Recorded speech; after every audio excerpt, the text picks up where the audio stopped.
네, 안녕하세요. 비트 벌새입니다.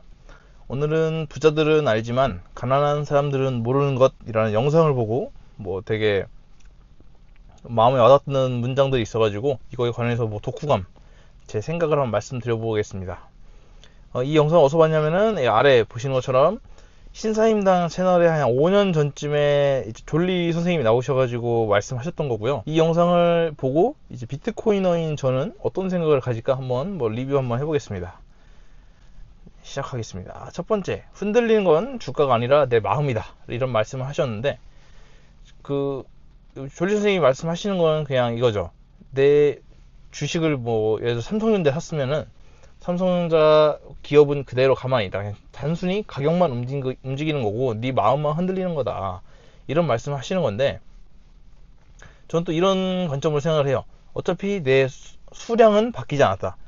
이제 제가 가지고 있는 비트코인의 수량, 주식을 가지고 있다면 내가 가지고 있는 주식의 수량은 전혀 변함이 없어요. 내가 팔지 않는 이상. 근데 흔들림 변한 건 옆에 표시되는 가격일 뿐이죠. 내가 이 기업이든 이 자산이든 믿고 투자를 했으면은 이 기업을 믿고 기다려줄 줄 알아야 된다 생각을 하고요. 어쨌든 내 수량이 전혀 변함이 없기 때문에 추가 매수를 하든가, 여력이 안 되면 그냥 추가 매수 하지 말고 그냥 일상을 살아가는 게 거의 최선의 방법이죠. 손절을 했다가 더 떨어지면 또 더 사야지, 이거는 거의 신의 영역이라 생각을 하고요. 저는 신의 영역은 도전하지 않는 게 오히려 좋지 않을까. 자신 있으시면 한번 해보시고, 저는 자신 없어서 안 합니다. 두 번째는 돈은 하기 싫은 일을 하지 않을 수 있게 해준다, 이런 말씀을 하셨는데, 이 말씀 되게 좀 의미가 있던 것 같아요. 예를 들어서 제가 2교대, 3교대 이런 수명을 갉아먹는 직업을 가지고 있든가, 아니면은 교대 근무는 아니지만 밤 11시까지 근무해야 되고 마침 7시까지 출근해야 되고 이렇게 개빡센 일을 하고 있다면은, 제가 이미 경제적 자유를 좀 잃었으면은 조금 업무 강도를 낮추든가, 직업을 돈이 좀 안 되더라도 바꿔보든가, 그런 식으로 한번 시도를 해볼 수 있는 옵션이 생기잖아요. 근데 제가 돈이 없으면 그 옵션 자체가 없잖아요. 이걸 꼭 반드시 해야 되잖아요. 그래서 그런 나의 선택권이 생긴다는 점에서 굉장히 좀 의미가 있는 것 같습니다. 자, 이 세 번째는 어제보다 부자가 됐는가. 저는 이 말씀을 되게 좋아하는데, 어제보다 부자가 됐는가, 이거 두 가지죠. 평가 금액이 늘었든가 아니면 수량이 늘었든가, 두 가지일 텐데, 저는 평가 금액은 제 손으로 어떻게 할 수 없는 영역이라 생각을 해서 어제보다 수량이 늘었는가를 되게 중요하게 생각하거든요. 그래서 하루하루 5,000원, 만원이라도 조금씩이라도 추가 매수를 하려고 돈을 따로 빼놓습니다. 그래서 그걸로 따로 추가 매수를 하는데, 어제보다 부자가 되고 하루하루 수량이 늘어가고 내 재산이 늘어나는 이 기분을 좀 느끼는 게 굉장히 중요한 것 같아요. 왜냐하면 우리 투자는 평생 해야 되는 영역이기 때문에 이 기분 관리를 잘 해줘야 된다고 생각하거든요. 그래서 하루하루 부자가 되는 이 기분을 잘 즐기는 게 좋은 것 같습니다. 세 번째는 make money work라는 이제 말씀을 하셨는데, 돈이 일하게 해라. 그냥 예금 같은 데 넣어놓고, 금덩어리. 졸리 선생님은 금 투자도 별로 안 좋아하시는 걸 알고 있는데, 금같이 생산물을 만들어내지 않는 거에 투자하지 말고 주식같이 생산수단, 부가가치를 창출하는 수단에 자산을 넣어놔라, 이런 말씀을 하셨어요. 근데 저는 또 살짝 다른 관점인 게, 저도 생산수단이나 현금을 생산수단 혹은 희귀한 자원에 투자한다는 건 동의해요. 근데 이 생산수단이 요즘 뽑아내는 게 뭐예요? 법정화폐를 뽑아서 저희 주머니에 꽂아준단 말이에요. 이 법정화폐가 저는 타락했다. 정부에서 딸깍하면 법정화폐가 생기기 때문에 저는 법정화폐가 타락했다 생각해서, 사실상 이 법정화폐를 만들어내는 생산수단도 생산수단이라고 말하기 조금 어렵다고 생각을 해요, 개인적으로.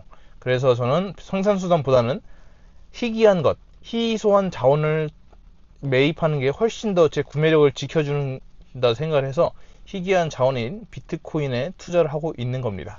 이건 개인의 생각이니까 알아서 개인의 생각대로 하시면 될 것 같아요. 자, 몇 번째죠? 지금 네 번째 같은데, 4% 수익보다 4% 절약이 더 쉽다라고 말씀하셨어요. 4% 수익이라고 하면 코웃음 치시는 분도 계실 것 같은데, 이게 코웃음 칠 게 전혀 아니라고 생각을 해요. 워렌 버핏, 전 세계에서 투자의 현인, 투자의 귀재로 불리는 워렌 버핏이 연평균 수익률이 20%예요. 물론 워렌 버핏은 60년 평균 20%니까 진짜 뭐 경이로운 수익률이긴 한데, 일반인 입장에서는 10%를 목표로 하는 게 현실적이지 않을까 생각을 해요. 10% 목표로 하는데 이 10% 자산 성장을 10%로 하면은, 제가 뭐 토탈 자산이 1000만 원밖에 없다 그러면은 뭐 10% 늘리기 쉽죠. 100만 원만 넣으면 되니까. 근데 자산 규모가 조금만 더 커지면은, 한 억대까지 올라가면은 1억에서 10% 늘려면 1000만 원 넣어야 돼요. 만약에 2억이다 2천만 원, 10억이다 1억 넣어야 돼요. 그런 식으로 규모가 커지면은 수익률, 그 앞에 자산 운영하는 수익률이 중요하지만, 초반에는 1000만 원 가지고 있는 사람한테는 4% 수익 내는 것보다 차라리 내 생활비 4% 절약해서 가처분 소득을 늘리는 게 훨씬 쉽다고 말씀하십니다. 근데 저도 이건 충분히 동의하는 바고요. 이때 절약하는 습관을 잡아놓지 않으면 수입이 커지면 커질수록 가치 지출도 늘어나기 때문에, 사실상 가처분 소득은 전혀 늘어나지 않는, 오히려 줄어들 수도 있는 일이 발생할 수 있으니까, 본인의 가처분 소득, 절약 생활을 잘 관리해야 된다고 생각해요. 자, 그 다음은 내가 귀찮고 불편해지면 미래의 나는 행복해진다. 이 말씀 하시는데, 이제 논리는 이거였어요. 그냥 지금 갑자기 생각난 건 이거예요. 예를 들어서 내가 우리 집에 뭐가 있을까? 전등이 고장났어요. 전등이 고장났는데 선택지가 두 가지 있죠. 내가 유튜브 보고 자재 사다가 교체하는 방법 하나, 두 번째는 그냥 사람 불러서 교체하는 방법 하나. 근데 첫 번째 방법 같은 건 좀 귀찮잖아요. 내가 자재도 사야 돼, 치수도 돼서 똑같은 거 잘 사야 돼 하는데, 두 번째는 쉽잖아요. 대신 돈이 들어가고. 첫 번째도 뭐 전등값이 들어가겠지만 그 인건비보다는 적게 들죠. 그런 식으로 내가 귀찮고 불편해지면 미래에 나는 행복해진다. 이런 식으로 생각을 했고요. 또 세이노의 가르침이라는 책에도 이런 관련 내용이 나와요. 한국인들은 너무 일할 줄을 모른다. 그냥 인터넷 찾아보면은 이거 하는 방법 다 나와 있는데 이걸 안 해서 그냥 돈 주고 맡긴다, 이런 말씀을 좀 하시더라고요. 저도 동감하는 바인데, 이것도 그 맹목적으로 따라가면 안 되는 게, 내가 이 사람한테 위탁을 주고 나는 더 가치 있는 일을 할 수 있으면은 맡기는 게 낫고, 딱히 뭐 할 게 없으면은 내가 그냥 하는 게 낫다, 저는 이렇게 생각을 하는 사람이고요. 뭐 여러분도 한번 생각을 해보세요. 전등이 고장난 것 같은 건 간단하니까 그렇다 치고, 뭐 변기가 박살났으면은 이게 또 쉽지 않잖아요. 그래서 변기 박살났다 이런 건 또 사람 불러야 될 가능성이 높은데, 한번 내가 이 사람을 부르고 인건비를 지불한 다음에 내가 뭐 어떤 가치 있는 일을 할 수 있을까 한번 생각을 해보는 시간 가지면 좋을 것 같아요. 어제보다 나아졌나, 이것도 그냥 앞에 나왔던 어제보다 부자가 됐는가, 이런 말씀이랑 뭐 일맥상통해서 넘어가겠습니다. 한 번에 되는 것은 없다. 뭐든 조금씩 건강해지고 부유해지고 유식해지는 것이다. 반대가 되지는 말자. 뭐 이런 말씀 하셨는데, 제가 또 좋아하는 말이 이런 게 있어요. 로마는 하루아침에 만들어지지 않았다. 이 말을 좋아하는데, 그냥 뭐 돈을 모을 때도 그런 것 같아요. 되게 조급한 마음이 들 수밖에 없다고 생각하는데, 조급한 마음을 좀 진정하고, 그냥 우리 마당에 장독대가 장독대 하나에 1억짜리예요. 1억짜리 항아리가 한 10개가 있어요. 10억을 목표로 한다면. 그 장독대에 물 한 바가지 퍼서 한번 부어요. 한 달에 한 바가지씩 부을 수 있어. 그런 식으로 한 바가지씩 붓다 보면은 어느샌가 그 10개 장독대에 다 차 있는다. 저는 이런 스타일의 투자를 추구하는 사람이고, 뭐 운동을 하더라도 그냥 어제보다 조금 더 근육이 생겼겠거니 이런 생각을 하고, 그냥 운동은 잘 모르겠어요. 제가 몸이 안 좋아서 그냥 성취감 때문에 하는 것 같아요. 뭐 건강해지고 몸짱되고 그래서 전혀 없고, 그냥 성취감 하나 때문에 운동하는데, 아무튼 돈을 모을 때 절대 조급해하면 안 된다. 조급해봐야 뭐 달라진 거 전혀 없고, 그냥 장독대에 물 한 바가지씩 퍼다가 재산을 모은다, 이런 생각으로 투자하시면 좋을 것 같습니다. 대신 이거를 반대로 하면은 문제가 생기는 거죠. 장독대에 있는 물을 퍼다가 밖에 뿌린다?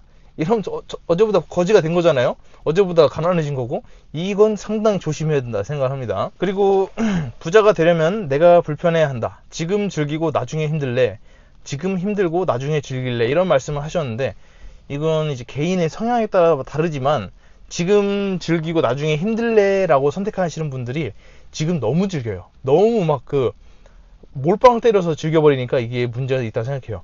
몰빵 때리면 안 되고, 그래도 최소한 가처분 소득이라는 게 존재하잖아요. 이 가처분 소득의 절반은 뭐 즐기고 절반은 저축하고, 그런 식으로 가야지 이거를 가처분소득 몽땅 즐겨버리면 이게 또 쉽지 않다. 그냥 우리가 월급 받을 수 있는 개월수는 한정돼 있는데 그 한 달 날려버리는 거다. 이렇게 저는 이렇게 생각을 하고요. 내 가처분 소득이 얼마인지, 그거에 뭐 즐기는 건 얼마를 즐길지, 이거 한번 진지하게 고민을 해볼 필요가 있다 생각해요. 그리고 부자는 노력하면 될 수 있다. 요즘 이제 이런 말씀 하시는 분들 많아요. 부자는 이제 뭐 금수저 아니면 못한다, 나는 안 된다, 이런 말씀 하시는 분들이 많은데, 일단 KB 부자 보고서라는 이제 국민은행에서 이제 부자들을 조사해서 하는 보고서가 있어요.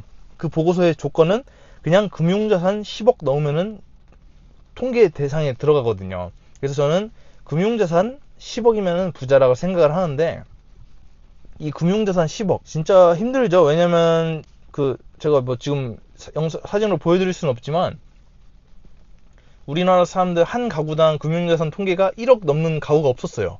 평균적으로 1억을 넘는 가구가 없었는데, 그런 식으로 우리나라 사람들은 금융자산이 거의 없고 부동산 거의 몰빵된 시스템인데, 또 못 모으리라고 생각하진 않습니다. 내가 노력하면 모을 수 있다고 생각을 하고요. 근데 이게 또 내가 이렇게 난 할 수 있다 생각을 해야 할 수 있지, 난 못할 것 같은데, 이렇게 날 스스로를 의심하면은 돈도 나를 믿어주지 않는다 생각해요. 그래서 스스로 일단 나를 믿어놓고 난 10억 모을 수 있어 생각하고, 어떻게 모을 수 있을까, 이 방법을 고민해야지, 안 될 것 같은데 이렇게 스스로를 의심하면 안 된다 생각을 해요. 뭐 지금 제가 말씀드린 거의 샤머니즘에 가까운데, 저는 노력하면 될 수 있다고 믿고 제가 어떻게 모을 수 있는지 방법을 항상 찾아가는 중입니다. 그리고 졸리 선생님은 푼돈이 목돈된다라는 말씀을 하셨는데, 이것도 되게 중요한 것 같아요. 푼돈이라고 하면은 막 짜잘한 돈 있잖아요. 몇천 원 뭐 이런 거.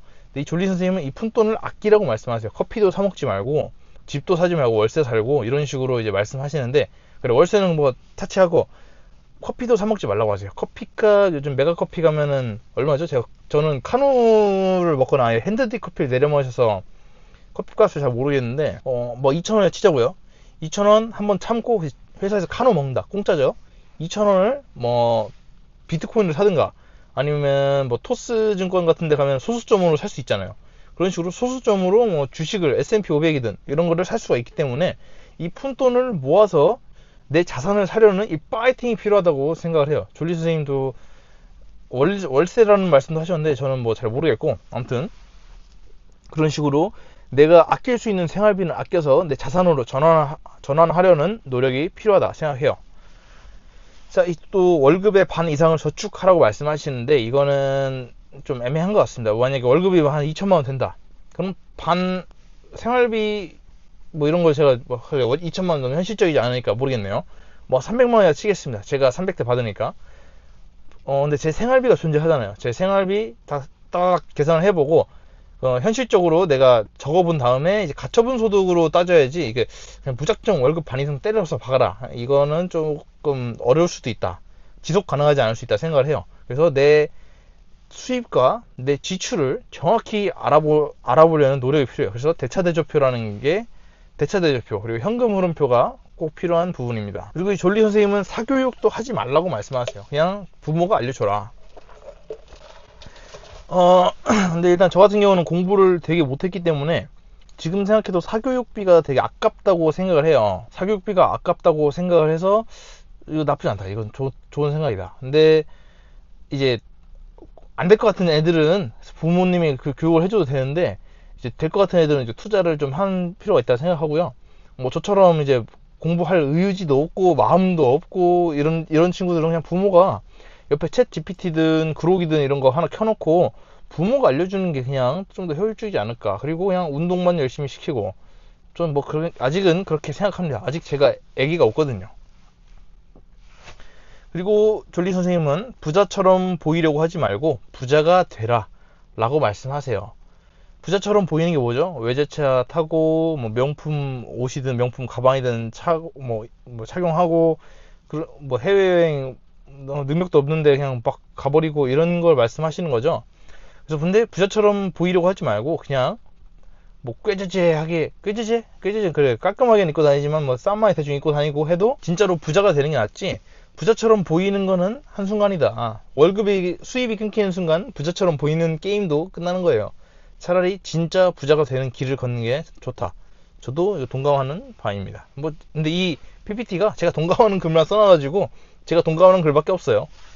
그리고 졸리 선생님은 자본이 일하게 하라, 자본가가 되어야 한다, 이런 말씀을 하셨는데, 그냥 자본, 우리가 현 캐시를 받잖아요. 이 캐시를 생산수단으로 바꿔놔야 자본이 되는 거잖아요. 그래서 이 자본으로 바꿔놔야 자본이 부가가치가 되면서, 부가가치 창출하면서 생산수단이 되는 거지, 캐시로 그냥 예금 들어놓고 금덩어리 사서 금고에 넣어놓고 하면은 사실상 생산수단이라 보기 어렵다고 봐요. 물론 앞에 말씀드렸듯이 요즘 생산수단이 뽑아내는 부가가치가 정부에서 그냥 딸깍하면 생성되는 것이기 때문에 다시 한번 뭐 생산수단의 가치에 대해서 생각해 볼 필요가 있지만, 그래도 저도 현금을 가지고 있는 건 바보짓이다, 오답이다 생각하고 생산수단이든 아니면 희소한 것이든 바꿔놓는 작업이 반드시 필요하다 생각합니다. 이제 졸리 선생님이 하시는 말씀이 기회비용을 따지면 월세가 유리할 수 있다, 이런 말씀을 하셨는데, 언젠가부터 우리나라에 그냥 그래도 내 집은 있어야지, 1가구 1주택 뭐 이런 게 붐이 불어서 저도 집을 되게 갖고 싶었는데, 지금 이제 와서 생각해 보면은 이 차라리 월세 현금 흐름만 빠방하다면 월세를 살면서 그냥 현금 흐름을 활용해서 월세 살고, 그리고 이제 뭐 집을 만약에 사게 되면 막 1억이든 2억이든 돈이 들어가잖아요. 그 돈을 다른 데 투자해서 생산수단이든 희소한 걸로 바꿔나가지고 내 재산 성장에 좀 도움이 될 수 있게 한번 노력해 볼 수가 있다, 좀 그렇게 생각합니다. 그리고 돈을 쓰기 전에 여유 자금을 만들어라 라고 말씀하시는데, 여유 자금이 없으면은 뭐 비상 상황이 생기면은 내가 지금까지 힘들게 모아왔던 자산 싹 다 팔아야 될 수도 있어요. 싹 다 파는데, 근데 막 상승장이면 상관없어도 하락장이면 나는 손절할 마음이 전혀 없음에도 불구하고 강제로 손절하게 될 수 있다. 그래서 이 비상금, 여유 자금을 뭐 캐시든 뭐 땅이든 뭐 알아서 확보를 해놓은 다음에 이제 투자 작업이 들어가야지, 너무 그냥 과욕을 부리면서 대출 땡기고 하면은 또 오래 자산을 지킬 수가 없다 생각을 합니다. 주식은 사고 파는 게 아니라 사서 모아가는 것이다, 이런 말씀을 하셨는데, 일단 주식은 전 생산수단이라 생각을 해요. 생산수단은 뭐 하는 거죠? 절대 뭐 사고파고 트레이딩 하는 게 아니에요. 더 좋은 생산수단이 있으면 그걸 바꾸는 건 가능하지만, 사고 파는 게 아니고 생산수단은 모아가는 것이다.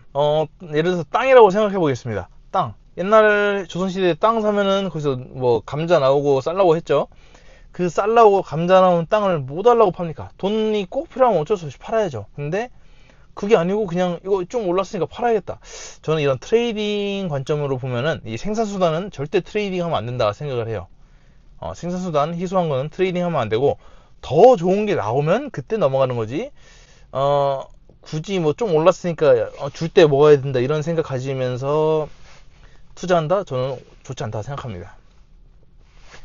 또 주식은 가격이 아니라 미래 가치를 보고 사는 것이다 라고 말씀하시는데, 저는 이제 주식 투자는 이제 거의 하지 않고 비트코인 투자에 집중하고 있기 때문에 이건 넘어가겠습니다. 또 부자는 천천히 되는 것이다, 나무처럼 뭐든 빨리 되는 것은 없다, 이런 말씀을 하셨는데, 이걸 경계하시는 말씀 같아요. 조급함. 그냥 하다 보면 빨리 부자가 되고 싶거든요. 남들은 뭐 인터넷만 보면은 막 남들은 뭐 비트코인 10개 있니 20개 있니 막 이런 사람들 넘쳐나는데, 정작 내 계좌에는 소수점 단위밖에 없거든요. 그러면 솔직히 좀 슬퍼요. 슬픈데 어떻게 해요? 헬스장 가서 내 옆에 막 고릴라 같이 근육 개빡센 사람들이 뭐 덤벨 한 500kg 든다고 부러워하고 따라하지 않잖아요. 그죠? 내 페이스대로밖에 안 하잖아요. 돈 모으는 것도 똑같다 생각해요. 그냥 내 페이스대로 내가 할 수 있는 최선에서 내 지금 과정을 기록을 하면서 오래오래 투자하는 게 최고지, 옆에 고릴라들이 한 500kg 든다고 내가 그걸 따라할 수는 없다. 전 그냥 현실적으로 인정합니다. 못 따라한다. 그냥 내 페이스대로 오래 투자하는 게 최고다, 이렇게 생각합니다. 이제 남들과 반대로 가는 용기라고 말씀하시는데, 뭐 예를 들어서 주식시장이든 뭐 자산시장이 하락을 하면은 사람들이 팔더라고요. 저점을 맞출 수 있다 이런 생각을 하는 건지 모르겠지만 아무튼 자산을 내다 팔아요. 내다 싹 다 내다 팔다 보면은 이제 주식 가격이 많이 내려오게 막 20% 30% 빠지죠. 근데 그때 공포가 만연했을 때 뭐 추가 매수해라 뭐 이런 뜻인데 저는 공포에도 사고 환희에도 사요. 그냥 매일매일 돈 생기면 그냥 갖다 다 때려 박습니다. 가격 신경 안 쓰고 그냥 땅 모은다 생각하고 계속 비트코인 모아가고 있어요. 근데 뭐 남들과 반대로 가는 용기 굉장히 중요하다 생각을 해요. 왜냐면 남들이 다 내다 팔고 있을 때 그때 안 파는 것도 남들과 반대로 가는 거고, 남들이 막 대출 껴서 레버리지 껴서 막 미친 듯이 사고 있을 때 그때 내 페이스대로 그냥 내 현금 흐름에 맞게 사는 것도 남들과 반대로 가는 거라 생각해서 나는 남들과 반대로 간다 이런 생각을 가지고 뭐 투자하고 있습니다. 우리 어차피 오래 투자할 거니까요. 그리고 창업이 무서우면 주식을 사라 이런 말씀을 하셨는데 요즘은 또 자영업 시장이 굉장히 안 좋다고들 하시더라고요. 그리고 실제로 동네 돌아다니다 보면은 여기 위치 참 괜찮은 것 같은데 빈집이 많고 계속 가게가 바뀌는 집도 있고 이런 식으로 뭐 시장이 안 좋다고 하더라고요. 그래서 진짜 자신 있는 거 아니면은 차라리 애매하게 할 줄 아는 거 없다고 애매하게 창업하는 것보다 일단 뭐 배당주든 아니면 뭐 희소한 비트코인이든 사놓은 다음에 내가 알바를 하든 뭘 하면서 한번 다른 직업을 도모해 보는 것도 한번 생각해 보는 것도 또 좋다 생각합니다. 네, 드디어 마지막이에요, 여러분. 언제 무엇이 소나기인지 모른다. 타이밍 재지 말자. 이런 말씀을 하셨는데, 타이밍을 맞출 수 있는 거는 저는 진짜 신밖에 없다 생각을 해요.